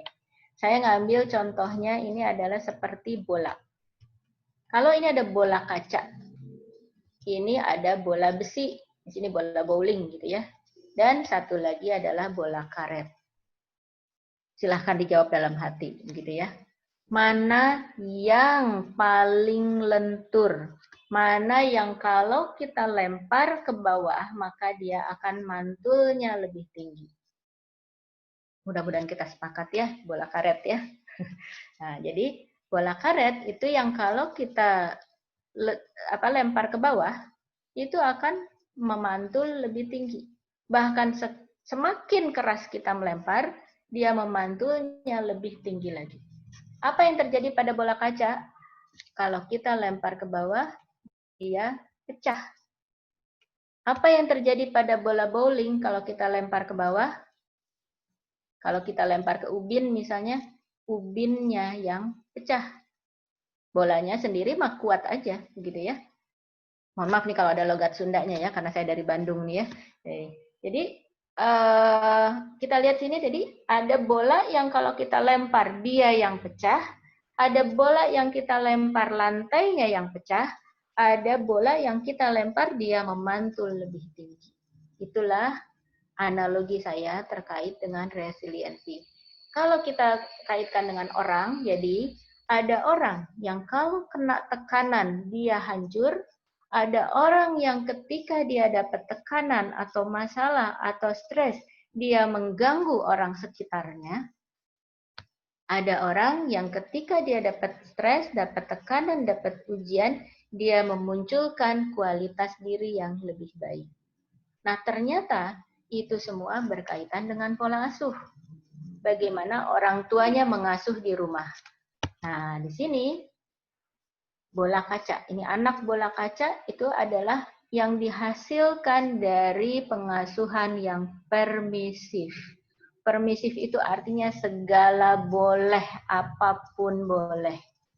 Anak selalu dibantu oleh orang tuanya. Anak udah bisa jalan, masih digendong juga. Anak udah bisa menyelesaikan masalah sendiri, masih dibantuin juga. Saya yakin kalau para guru itu suka tahu deh, kalau misalnya PR ini, gitu ya, ini yang ngerjain siapa nih? Anaknya atau orang tuanya? Karena orang tuanya khawatir kalau anaknya dapat nilai jelek, gitu ya. anaknya jadi malu, misalnya udahlah orang tua aja yang bantu. Nah, padahal itu adalah seperti bom waktu itu, menciptakan anak-anak yang rapuh jadinya. Nah, anak yang bola bowling ini seperti apa nih? Anak bola besi ini ya, adalah yang dihasilkan dari pendidikan yang atau pengasuhan yang otoriter. Pengasuhan yang keras. Karena kita pengen anak kita kuat, keras, boleh sih gitu ya. Tapi bukan berarti membuat dia menjadi menyakiti orang lain atau menyakiti lingkungan. Nah, banyak kejadian anak-anak seperti ini juga sulit untuk berempati dan tidak menyadari kalau dia mengganggu atau tidak menyenangkan bagi lingkungannya. Memaksa orang lain, begitu ya. Nah, yang kita idealnya adalah seperti ini kan, jadi anak bola karet yang dihasilkan dari pola asuh yang demokratis. Yang seperti apa yang demokratis? Yang memahami kemampuan anak, mendengarkan kebutuhan atau memperhatikan kebutuhan anak, kemudian memberikan kesulitan, memberikan tugas sesuai dengan kemampuan anak secara bertahap. Nah, Bapak Ibu guru yang sudah terbiasa melakukan ini biasanya sudah lebih paham tentang ini ya. Jadinya bahwa anak kelas 1 jangan dikasih pelajaran anak kelas 3 SD. Nah, memang kalau untuk di rumah ini kepekaan orang tua yang jadi perlu lebih besar jadinya. Ini anak saya udah bisa apa nih ya? Jangan diberi pekerjaan yang lebih berat dari kemampuannya. Ada kadang-kadang orang tua berpikir kalau saya berikan pekerjaan yang lebih sulit, maka dia akan lebih pintar. Bisa ya, bisa tidak. Tergantung dari apakah dia sudah punya fondasi kemampuan sebelumnya atau tidak. Ya, jadi ini berikutnya adalah tahap menyelesaikan masalah. Ini berkaitan juga tadi dengan jadi ketahanan keluarga, kemudian juga berkaitan dengan tadi bagaimana menghadapi stres lingkungan ya. Nah, ini ada beberapa orang tua, terutama bapak begitu ya, yang berpikir bahwa sebagai bapak, sebagai kepala keluarga, maka saya yang harus menyelesaikan masalah. Saya yang harus mengambil keputusan gitu. Betul, pemikiran itu baik sekali gitu ya. Nah, tapi sekarang saya mengajak kita semua untuk melibatkan semua anggota keluarga. Memang akan butuh proses lebih lama dibandingkan kalau misalnya Bapak ngambil keputusan, dah, begini aja gitu ya. Itu akan lebih cepat. Nah, sekarang masalahnya adalah ketika kita bicara keluarga, maka kita bicara menghargai orang lain, kemudian juga bagaimana membuat anak-anak kita, anggota keluarga di rumah kita, anak, istri, itu juga punya kemampuan berpikir sendiri, menyelesaikan masalah sendiri. Bapak, Ibu, itu manusia juga yang satu waktu bisa meninggal misalnya, atau tidak bisa menjalankan perannya. Nah, pada situasi seperti itu, maka kita berharap anak-anak kita sudah punya kemampuan minimal yang bisa dilakukan untuk bisa menyelesaikan masalah. Maka perlu kita libatkan. Nah, bila anak sudah dewasa atau sudah cukup besar, SMP aja sebetulnya sudah bisa diajak gitu ya. Maka dapat dilibatkan dalam proses diskusi. Saya ngambil contoh sederhana aja gini. Oh, sebentar saya masih masukin. Kalau anak masih kecil, ya balita begitu. Kalau bayi mungkin nggak perlu ya, tapi balita lah ya. Bisa diberikan informasi mengenai situasi yang dihadapi dan apa yang diharapkan dari anak. Nah, jadi saya ngambil contoh begini, misalnya masalah ekonomi. Bapak ternyata karena ada COVID ini sehingga akhirnya mungkin berkurang pemasukannya, begitu ya. Akhirnya berpengaruh pada belanja dalam keluarga terhadap makanan yang biasa dimakan oleh anak, misalnya begitu ya. Nah, ini adalah situasi yang akan dihadapi oleh semuanya. Maka ketika seperti itu, ajak anak-anak ngobrol, beritahu situasinya, kayaknya nih sekarang kita nggak bisa lagi makan seperti yang biasa, gini ya, karena uang Bapak misalnya begitu. Sekarang nggak sebanyak dulu karena COVID ini. Jadi Bapak ngarepin kamu, misalnya ya, Atau ya kita semua jadi lebih sederhana deh makannya, yang biasanya mungkin makan daging setiap hari. Sekarang kita makannya 2 hari atau 3 hari sekali. Kita coba yuk bikin makan pakai tahu aja. Nanti sama-sama masaknya, misalnya begitu ya. Jadi kita melibatkan semua orang untuk menghadapi masalah ini bersama-sama.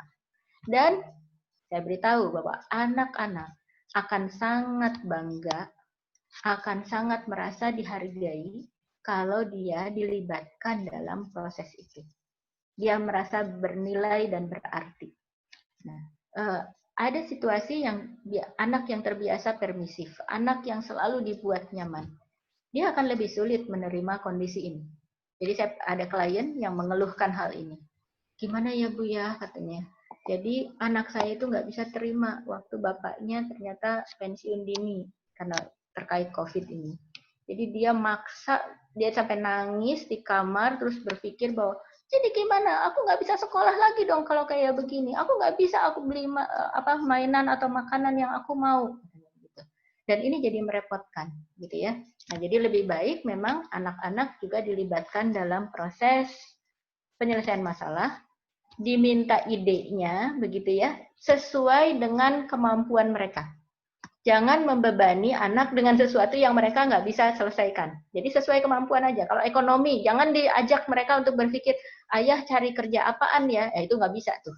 Tapi kalau misalnya, kita masak apa ya pakai tahu misalnya. Kita masak apa dengan pempek misalnya, begitu ya. Nah, itu mungkin lebih sesuai dengan kemampuan anak. Nah, ini adalah yang berkaitan dengan beban tadi ya. Supaya nggak merasa semua beban harus kita selesaikan, susun daftar masalah apa saja yang kita hadapi. Misalnya itu ya, ini ada masalah ekonomi, kemudian ada masalah pengasuhan anak, ya. Ibu-ibu juga bingung tuh ya, karena semua jadi work from home dan school from home gitu ya. Kemudian ada pekerjaan rumah tangga yang tiba-tiba jadi banyak. Oh, saya jadi kayak curhat nih ya. Jadi cucian tambah banyak, masak jadi tambah banyak begitu ya. Ya, itu saya hadapi juga sekarang. Nah, disusun semuanya, kemudian buat prioritas. Mana yang harus diselesaikan paling awal. Kalau tadi kita ibaratkan batu yang banyak, semua masalah itu adalah batu, sementara tangan kita cuma 2, begitu ya. Maka batu yang mana yang perlu kita angkat dulu, kita pindahkan dulu. Ya, jadi membuat prioritas itu adalah untuk membuat kita menjadi mampu menyelesaikan setiap masalah. Saya pernah mengatakan gini, Allah itu memberikan beban sesuai dengan kemampuan manusia. Itu yang saya ulang-ulang tadi ya. Tapi kenapa ada orang yang tidak sanggup menyelesaikan bebannya? Apakah berarti Allah memberikan bebannya melebihi kemampuannya? Kalau menurut saya enggak. Bukan Allahnya yang memberikan melebihi kemampuannya, tapi orang tersebut yang menunda menyelesaikan masalah, sehingga masalahnya menumpuk dan akhirnya dia menjadi beban yang melebihi kemampuan dia sendiri. Gitu ya. Jadi kita perlu pecah-pecah itu. Ini jadi manajemen masalah ini sebetulnya. Nah, jadi stres terjadi karena beban yang berat, baik yang objektif maupun subjektif. Ini kebayang nih ya. Udah bawa batunya banyak, itu udah gitu nggak boleh salah juga. Kalau salah bisa mati gitu ya, karena ini jalannya di atas rasanya seperti di atas tali, di atas jurang begitu ya. Nah, kembangkan kemampuan manajemen stres. Itu tadi yang sudah dipaparkan di awal. Kemudian, ubah cara pandang. Ini yang namanya reframing. Pandang beban itu menjadi tantangan, kesempatan, sebagai permainan, sehingga otomatis emosi kita berubah. Hindari deh berita-berita hoax atau berita-berita buruk yang di-share di WA, grup WA atau di media apapun, media sosial begitu ya. Karena itu tidak membantu menurut saya. Jadi misalnya ya, saya ambil contoh, itu biasanya langsung saya delete yang kayak begitu-begitu ya. Dan saya nggak pernah nge-share berita-berita yang menurut saya itu akan membuat orang akan menjadi terbebani. Misalnya, contohnya, dunia sebentar lagi bakal kiamat nih kalau kayak begini, gitu ya, yang seperti itu. Kemudian apalagi ya, banyak sebetulnya itu. Ini jadi nggak ingat karena saya memang tidak pernah menyimpan baik-baik berita-berita seperti itu ya. Nah, tapi berita-berita yang intinya adalah membuat semua hal menjadi terbebani. Atau mungkin ini, COVID ini adalah disebabkan orang-orang yang ingin menghancurkan dunia dengan racun ini ya, jadi dengan bunuh diri atau bukan bunuh diri, salah, dengan genosid, nah begitu misalnya gitu ya. Kalau saya nggak peduli yang seperti itu, mau benar mau salah itu terserah karena itu di luar kendali saya. Kalau benar, emang saya mau ngapain? Saya nggak bisa apa-apa. Kalau salah, itu udah ngerepotin diri saya, udah jelas. Jadi saya tidak mau memikirkan hal-hal seperti itu. Ya. Nah, jadi gimana? Apakah kita mau berpikirnya seperti ini? Ini tetap beban juga loh. Koper ini tetap beban juga buat kita. Kita harus memindahkan sesuatu dari satu tempat ke tempat lain. Tapi kan jadi emosinya jadi lain, terasanya juga jadi lebih mudah, begitu ya. Nah, ini adalah kreativitas kita melihat satu masalah tadi. Saya waktu di awal-awal COVID itu saya bilang saya punya grup mentoring parenting di rumah, begitu ya. Nah, saya bilang pada ibu-ibu teman saya itu, dulu mungkin kita ngerasa nggak deket sama anak-anak kita. Nah, pas COVID kita punya kesempatan sangat besar untuk dekat sama anak-anak kita. Jadi kalau misalnya kita melihat itu sebagai masalah, pasti bisa jadi repot. Saya Bu, maaf Bu, saya mesti masak terus nih buat anak-anak saya. Kayaknya anak-anak nggak bisa diem, makan melulu, katanya gitu kan. Itu dipandang sebagai masalah. Nah, saya ajak untuk melihatnya dengan, oh berarti kesempatan dong ngajarin anak-anak masak juga. Ajakin aja masak anaknya. Bikin apa mereka sukanya apa? Brownies misalnya, ayo bikin sama-sama. Nah, berarti kesempatan anak meningkatkan kemampuan keterampilannya masak, meningkatkan juga kedekatan hubungan antara orang tua dengan anak.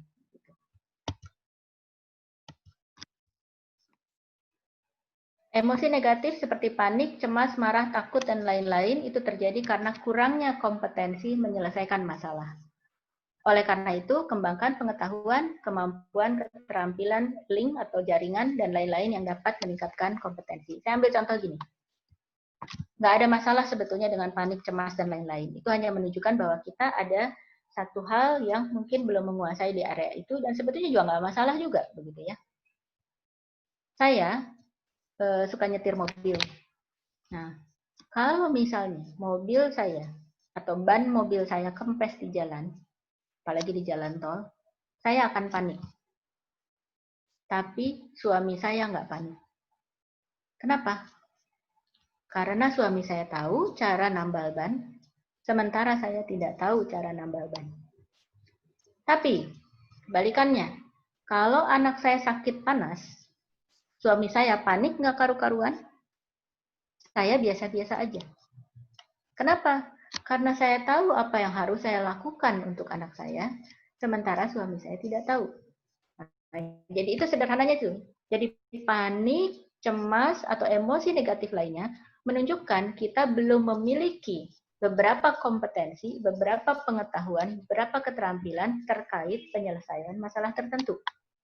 Jadi itu adalah, emosi negatif itu adalah sign atau isyarat bagi kita untuk kita meningkatkan kemampuan diri. Nah, kalau kita melihatnya seperti itu, oke, berarti ada yang harus saya perbaiki, saya harus tingkatkan. Maka cara berpikir kita menjadi lebih positif, kecemasan kita pun juga menurun.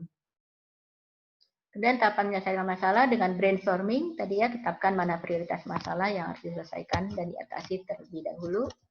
Tentukan penanggung jawab setiap pekerjaan, kalau di rumah ya, dengan adil. Nah, biasanya kalau nggak adil jadi masalah baru. Nah, jadi beberapa klien saya itu mengeluhkan karena selama di rumah suaminya nggak bantuin apa-apa.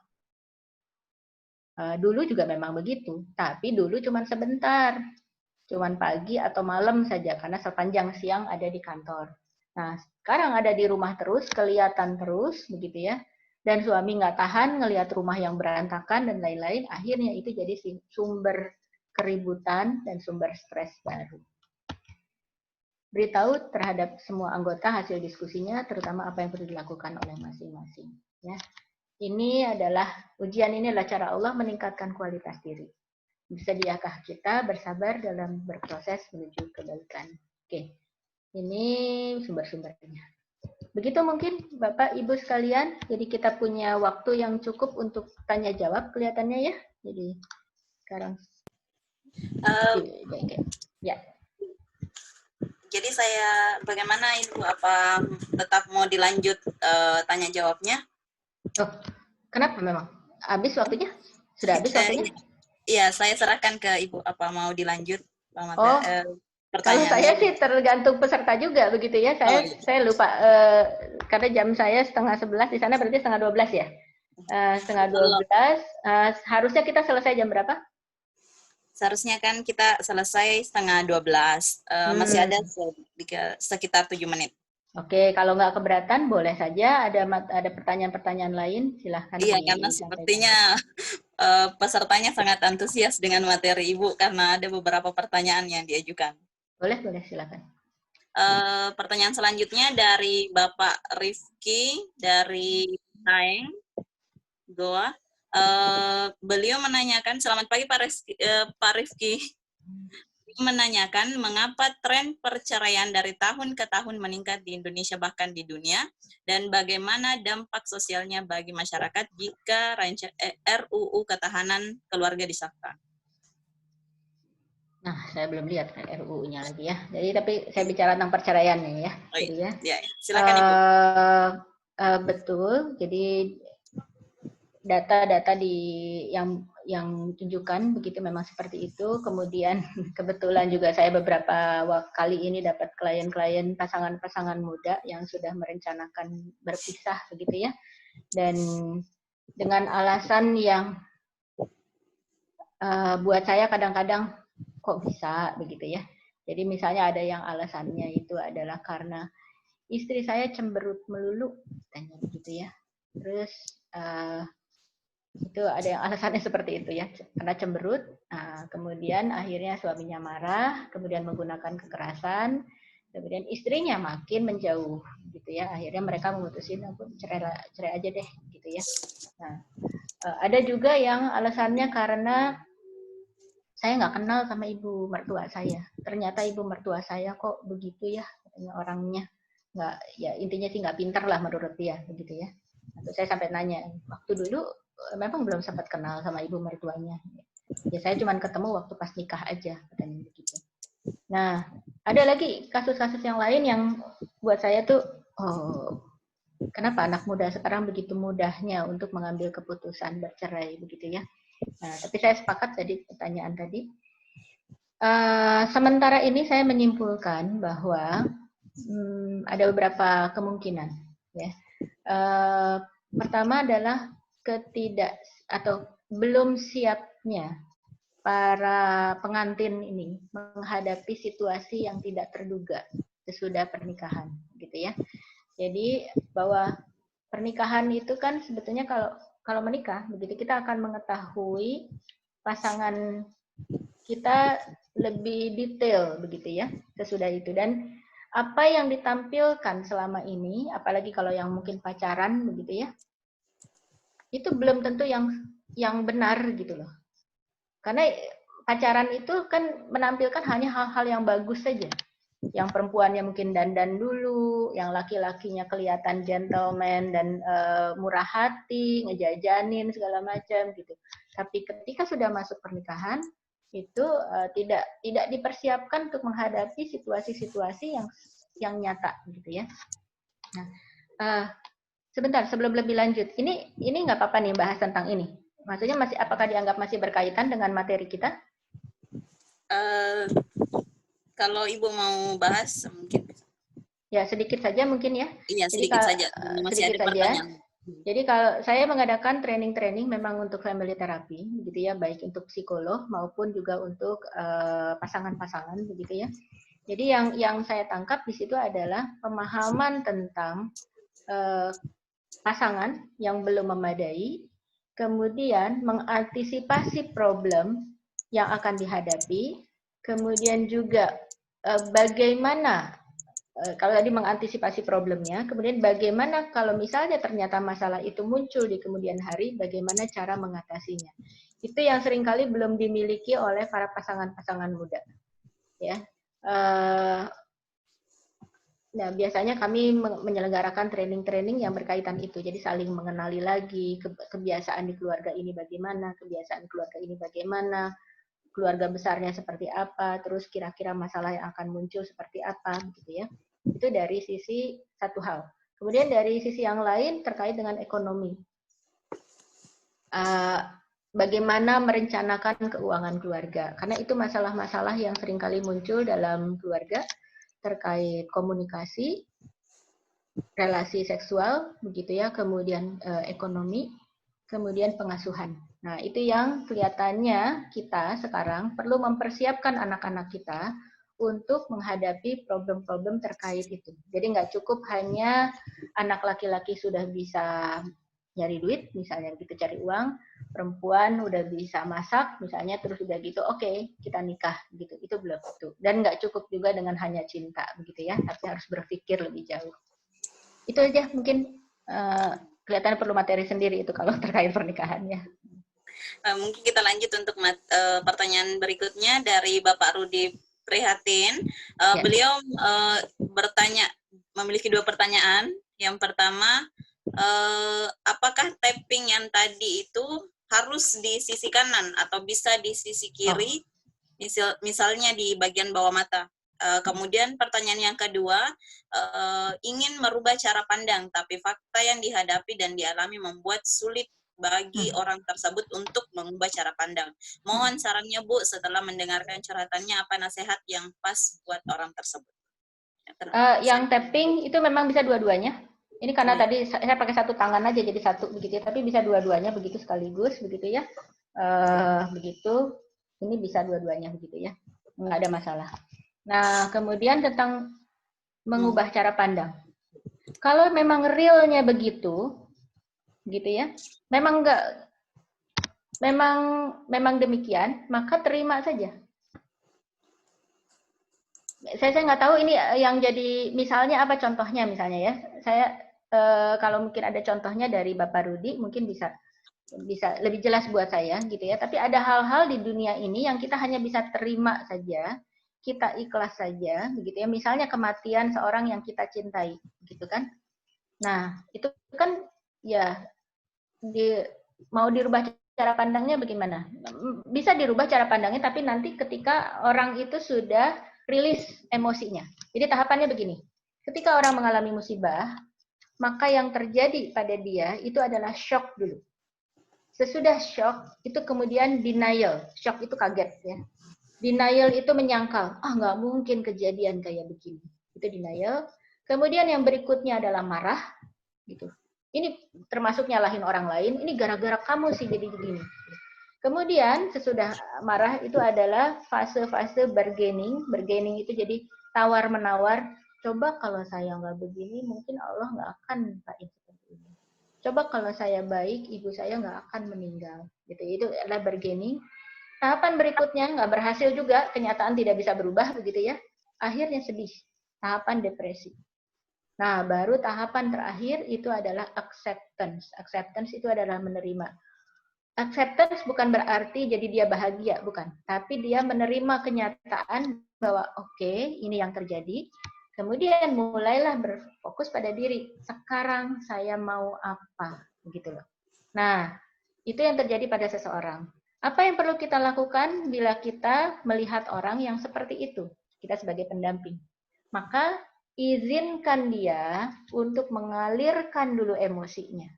Izinkan dia melalui tahapan-tahapan tersebut, izinkan dia untuk sampai pada proses acceptance dari dirinya sendiri, gitu ya.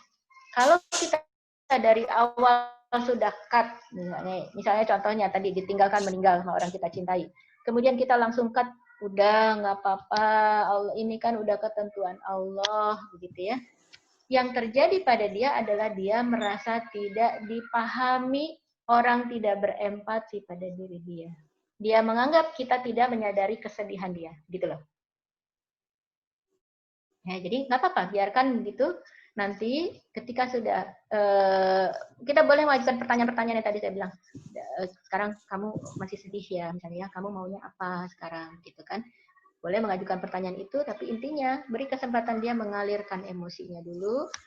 Nah, itu kerja otak tuh ya. Jadi sesudah limbiknya, emosi negatifnya turun, nanti kita rangsang supaya berpikirnya mulai aktif lagi, gitu ya.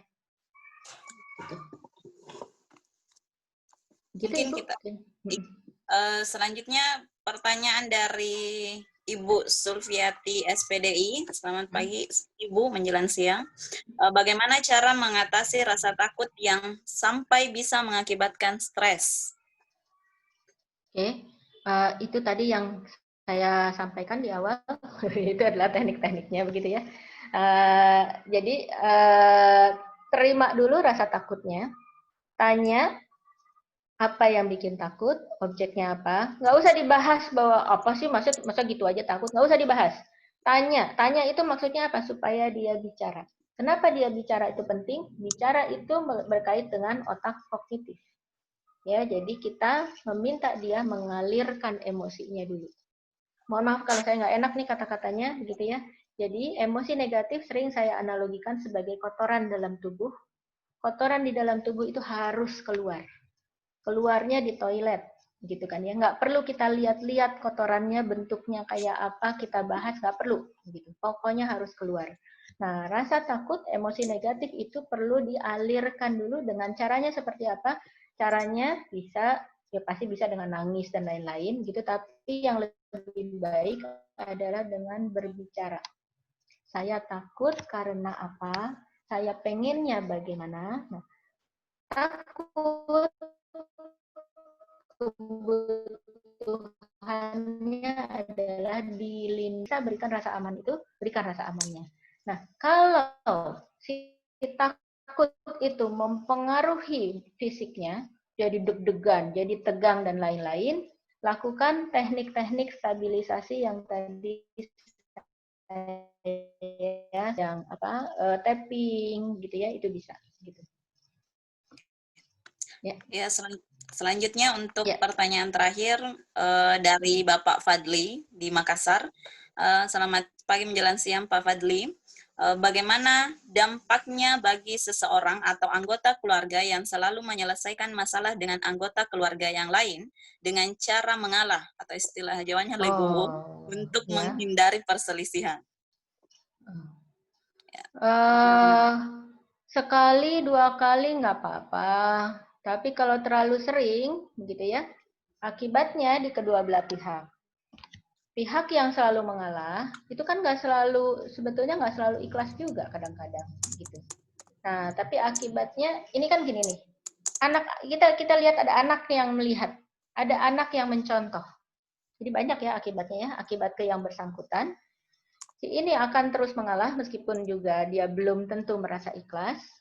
Yang menguasai itu merasa makin dominan, kemudian dia merasa paling hebat, merasa orang lain tidak akan mampu untuk menyelesaikannya, sehingga harus selalu dia yang menyelesaikan.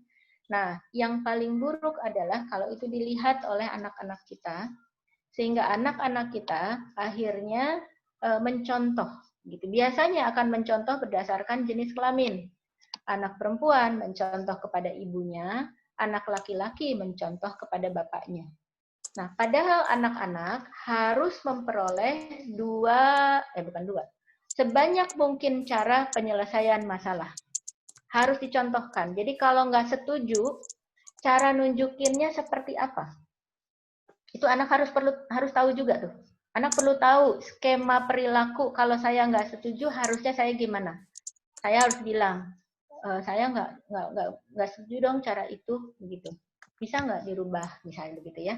Nah, tapi karena di rumah misalnya yang dicontohkan oleh orang tua adalah selalu sepakat, selalu salah satu dominan, salah satunya mengalah, anak akan hanya tahu satu cara jadinya.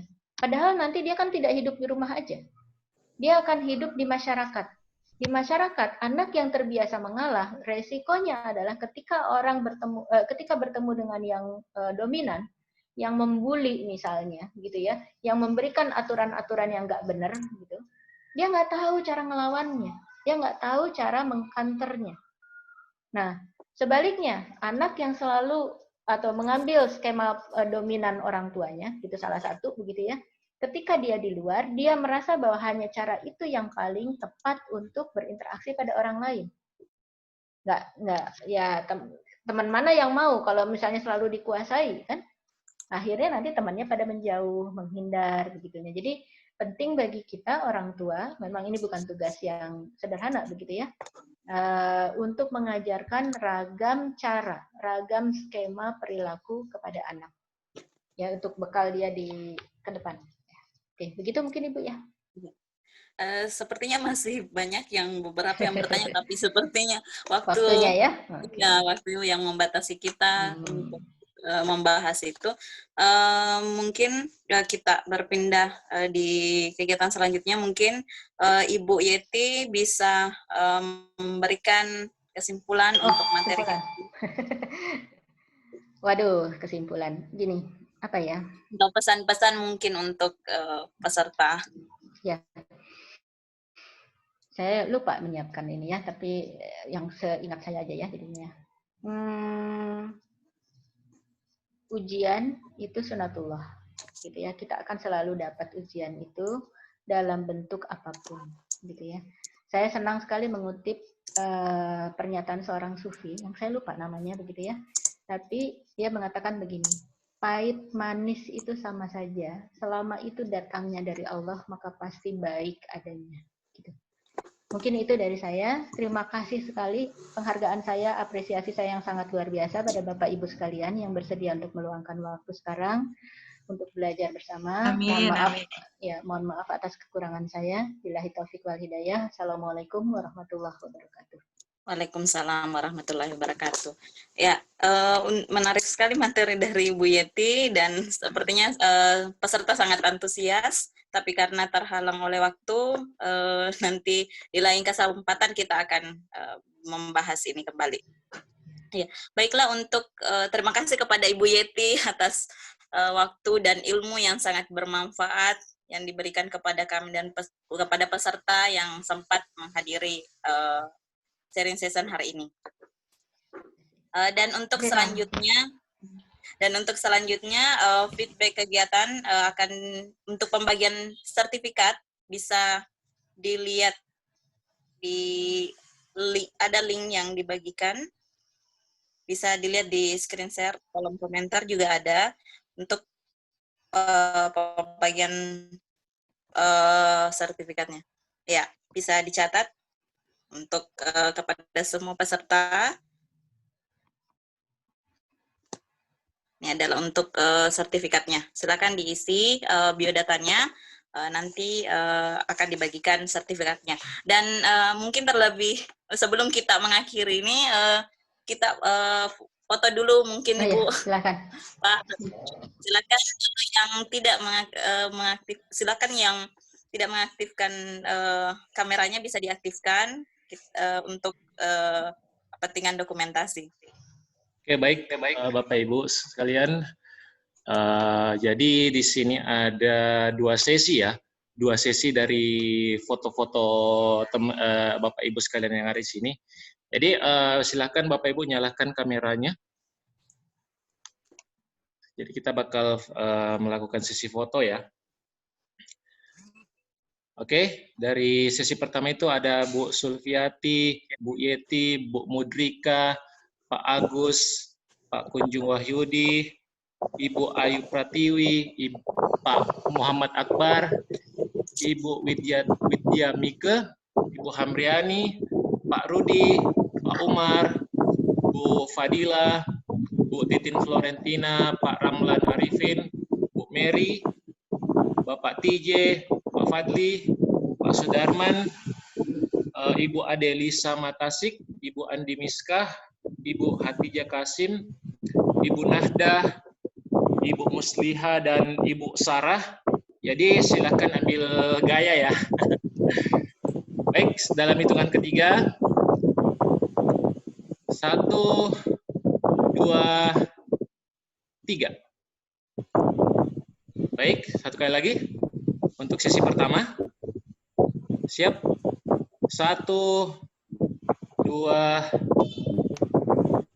3. Oke, terima kasih untuk yang sesi pertama. Untuk sesi kedua, oke ya. Aduh, sangat antusias semua ini. Baik, silahkan nyalakan yang di sesi kedua. Yang sesi pertama juga silahkan bisa meninggalkan room. Oke, masih banyak yang belum nyala ya untuk sesi kedua. Silahkan. Oke, seperti Ibu Suci, Pak Agung Nugraha, Pak Rifbro, Ibu Andi Miska, Ibu Husnia, Bu Musliha Sahid, Bu Farah, Bu Dalbia, Bu Sulistiani, Pak Yusuf, Pak Ranur Rahman, Ibu Hasriani Ridwan, Pak Eko Arianto, Pak Nasrunil Haq, Ibu Ai, Pak Ismail Rahman, Ibu Kartini, Ibu Karini ya, maaf, dan Ibu Sukma. Oh ya, masih ada dengan Ibu Ulfa dan Pak Sudarman ya. Silakan nyalakan kameranya. Baik, dalam hitungan ketiga ambil gaya, senyum lebar. Baik. 1, 2, 3. Baik, satu kali lagi. Siap? 1, 2, 3. Baik, terima kasih Bapak Ibu yang sudah melakukan sesi foto. Terima kasih. Terima kasih sudah juga join di materi Ibu Yeti. Sangat bermanfaat sekali bagi kita. Jadi saya sudah share materinya. Apabila masih ada yang belum kedapat, nanti bisa saya upload ulang di kolom komentar ya. Saya upload.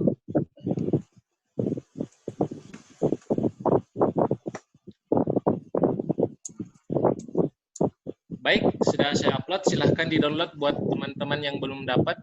Dan mungkin yang nggak sempat hadir bisa kami share melalui email Bapak Ibu masing-masing yang sudah melakukan feedback kepada kami. Nanti kami share-nya melalui email ya. Baik, terima kasih Bapak Ibu sekalian sudah menghadiri materi dari Ibu Yeti. Terima kasih. Bapak Ibu bisa live dari room ini juga. Baik.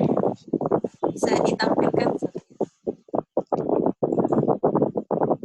Silakan Ibu moderator, Ibu Ani, silakan. Ya, mungkin demikian untuk sharing session kita hari ini. Dan untuk selanjutnya saya ucapkan terima kasih. Yang saya ulangi lagi, saya terima kasih kepada Ibu Yeti dan semua peserta yang sempat hadir pada hari ini. Semoga nantinya ilmu yang dapat kita peroleh hari ini dapat bermanfaat di kehidupan kita kelak. Amin, amin, amin ya rabbal alamin.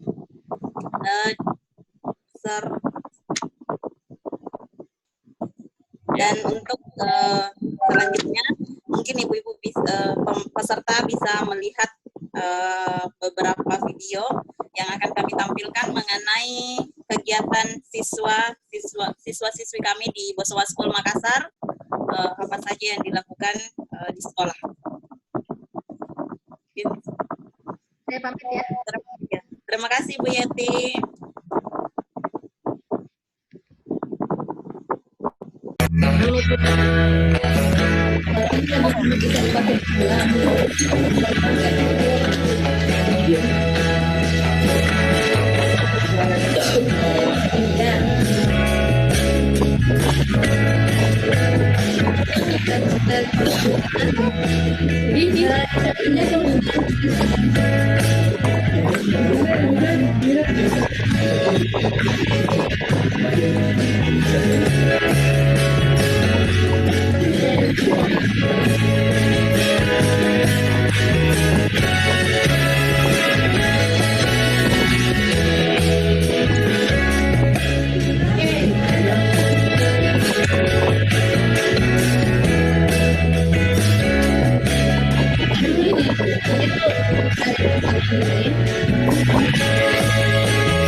Dua sekolah dasar.